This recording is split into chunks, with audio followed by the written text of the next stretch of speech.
कि अभी रमजान में जब मस्जिद अक्सा में मुसलमान नमाज पढ़ने ऐसे जाया करता था, ऐसे, तब उसको लातों से मारा जाया करता था। जब वो दुआ में अल्लाह को याद करता था तब उसको धक्का दिया जाता था। आप सोचिए ये कौन लोग हैं कि इजरायलियों से मैं इतना कह दूं कि तुम जितना भी जुल्म उठा लो, जितना भी कर लो, जितना ही मार लो, जितना ही पीट लो, जितने अत्याचार कर लो, ताबूत सकीना तुम्हारे हाथ में नहीं आएगी। ताबूत सकीना इजरायलियों की ताकत थी, यहूदियों की ताकत थी। जब ये जंग में जाया करते थे उसी बक्से को लेके जाया करते थे। इन्होंने कई जंग फतेह की है। वो एक जादुई बक्सा था जिसे सेना निकलती थी। तौरेत की ओरिजिनल कॉपी है उसके अंदर, जिसका नाम है ताबूत सकीना। जो भी आपकी वीडियो सुन रहा होगा, इस देश में जो इजरायली यहाँ रह रहा होगा, वो मेरी बात सुनकर उसके रोंवे खड़े हो जाएंगे। जो मैंने आपको बताया कि नमाज पढ़ते वक्त लोगों को मारा गया, दुआ करते हुए लोगों को मारा गया, ऐसे किताब खोल के तराबी पढ़ रहे हैं। ये पावन किताब है, इसको लातों से मार रहे हैं वो लोग। 1,24,000 नबी जो की सजदा किए हैं, नमाज पढ़े हैं। मस्जिद अक्सा में उन्होंने नमाज पढ़ाई थी 1,24,000 नबियों को। 40 करोड़ लोगों की जिन्होंने अल्लाह और कुरान की बात करके मोदी जी मस्जिद में जाके बोलते थे, क्या उनसे बड़े हो गए इजरायली?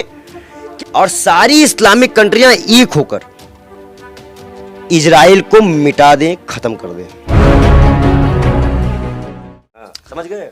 नमस्कार, मैं हूं देव। इसमें आप देख रहे हैं लोकतंत्र टीवी। इजराइल और फिलिस्तीन के हमले के बाद अब देश ने करवट ले लिया। आप सोचिए कि जिस देश का प्रधानमंत्री जाहिर तौर पर इजराइल के समर्थन में हो, अमेरिका के समर्थन में हो, और देश के तमाम लोग यानी कि बड़े बड़े सेलिब्रिटी जैसे शाहरुख खान और यूनिवर्सिटी के बच्चे वो फिलिस्तीन के साथ हो, तो समझिए उस देश का क्या ही मंजर होगा। दरअसल फिलिस्तीन के समर्थन में देश के तमाम लोग खड़े हैं और भारत के राजा, किंग ऑफ इंडिया यानी कि प्रधानमंत्री, वो इजराइल के समर्थन में है। कहा जा रहा है कि इजराइल से व्यापारिक संबंध है, तरह तरह की बातें चल रही है। लेकिन इस विषय पर खास बातचीत करने के लिए हमारे साथ बाल योगी महंत जी जुड़ चुके हैं। महंत जी, कैसे देख रहे हैं? पंडित जी, आप तो बड़े बारीकी से इस्लाम को मानने वाले हैं, इस्लाम को जानने वाले हैं, कुरान को पढ़ते हैं। कैसे देख रहे हैं ये इतना बड़ा मसला जो है? देखिए, आपको पता है ये मसला क्या है?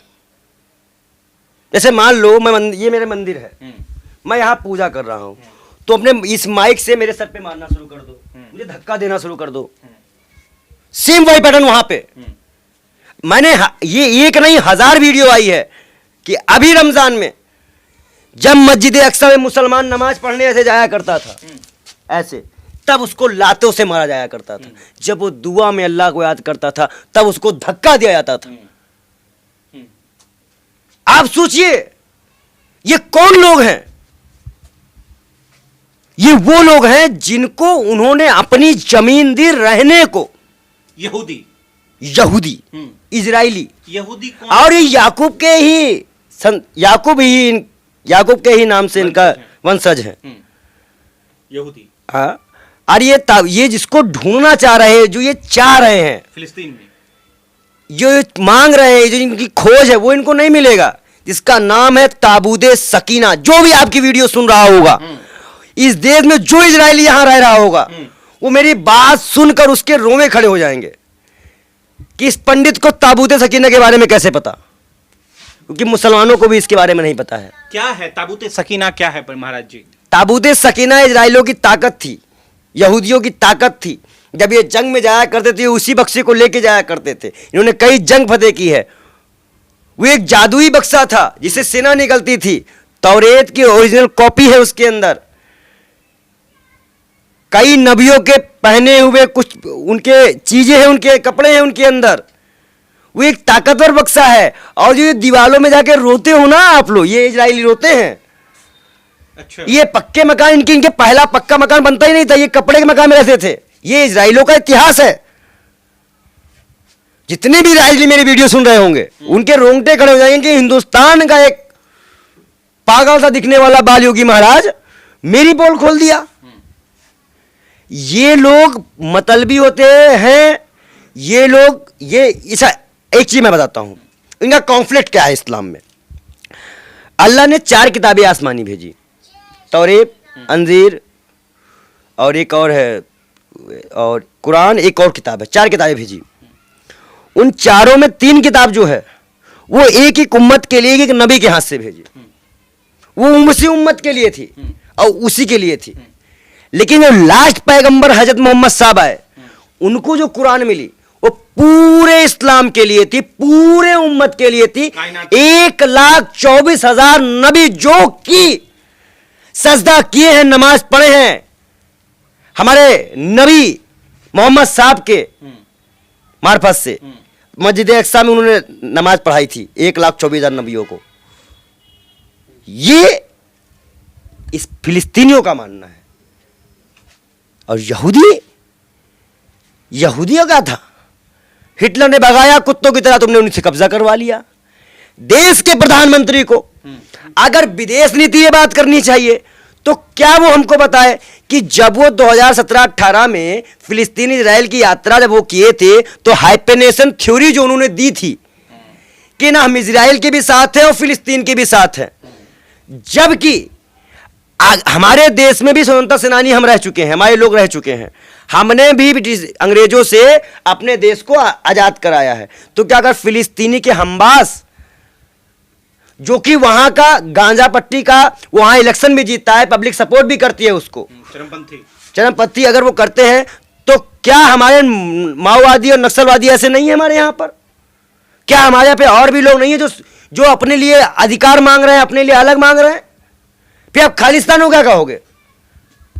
आप एक खालिस्तान के लिए कांग्रेस रिश्ता तोड़ दिए, वो आतंकवादी एजेंडा चला रहे थे आपके कहने के अनुसार, तो फिर आप भी तो ये आतंकवादी का साथ दे रहे हैं ना इजराइल का, क्योंकि वो दूसरे के मुल्क पे कब्जा कर रहा है।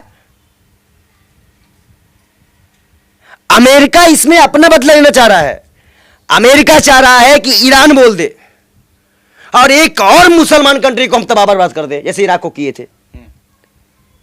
ये बहुत मसला है। आप पूछो हमें कैसे पता? कैसे पता? यूपीएससी स्टूडेंट है हम।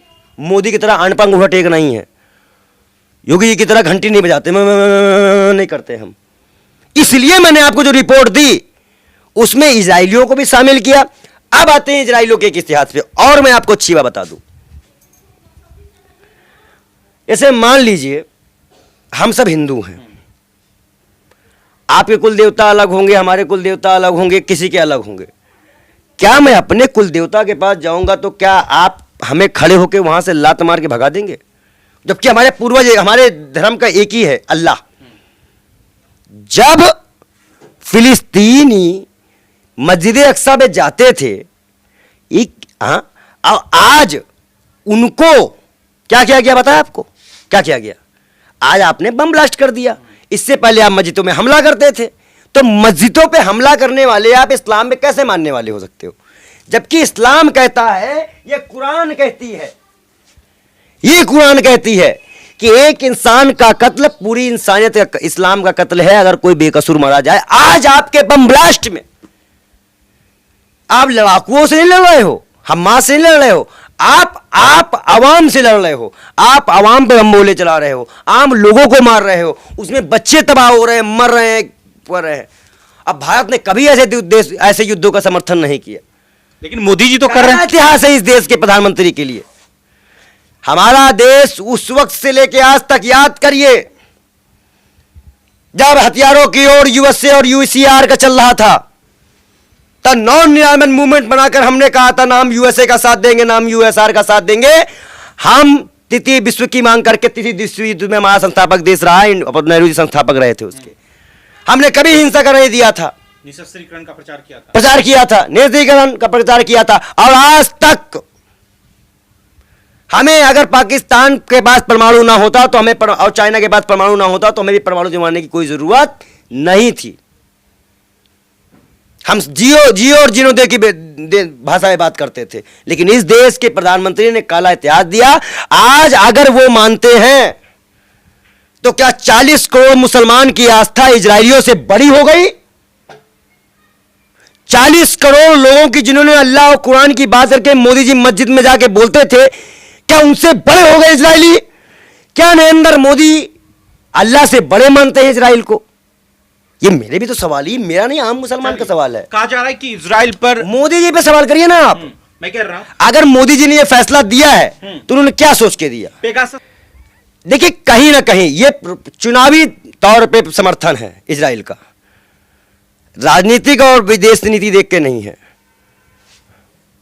पहली बात, कहीं ना कहीं मुझे एक बात का एहसास तो है, और मैं बहुत बस ये जानिए कि मेरी आँख कुछ मैं बोल नहीं सकता इस पे, लेकिन इतना जरूर कहूंगा कि इस देश के प्रधानमंत्री ने नरसंहारों की लिस्ट में इंडिया को जोड़ दिया।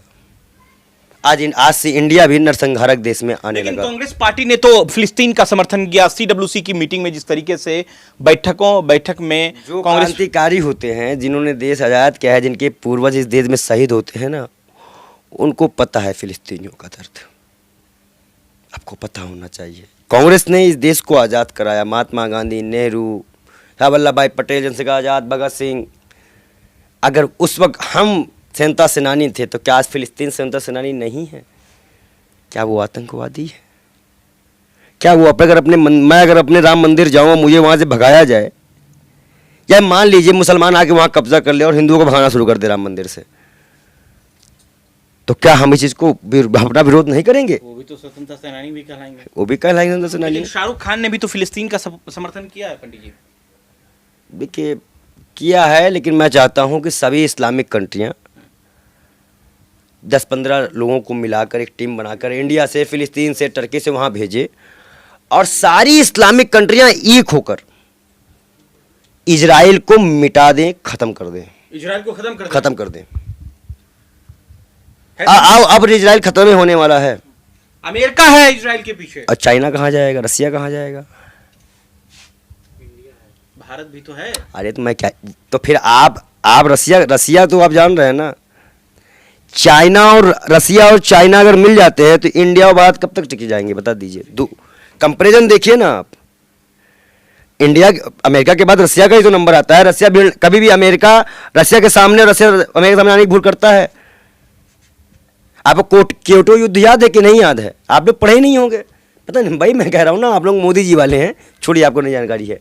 मैं इतना जानिए बस आप कि इजरायलियों से मैं इतना कह दूं कि तुम जितना भी जुल्म उठा लो, जितना भी कर लो, जितना ही मार लो, जितना ही पीट लो, जितने अत्याचार कर लो, ताबूते सकीना तुम्हारे हाथ में नहीं आएगी।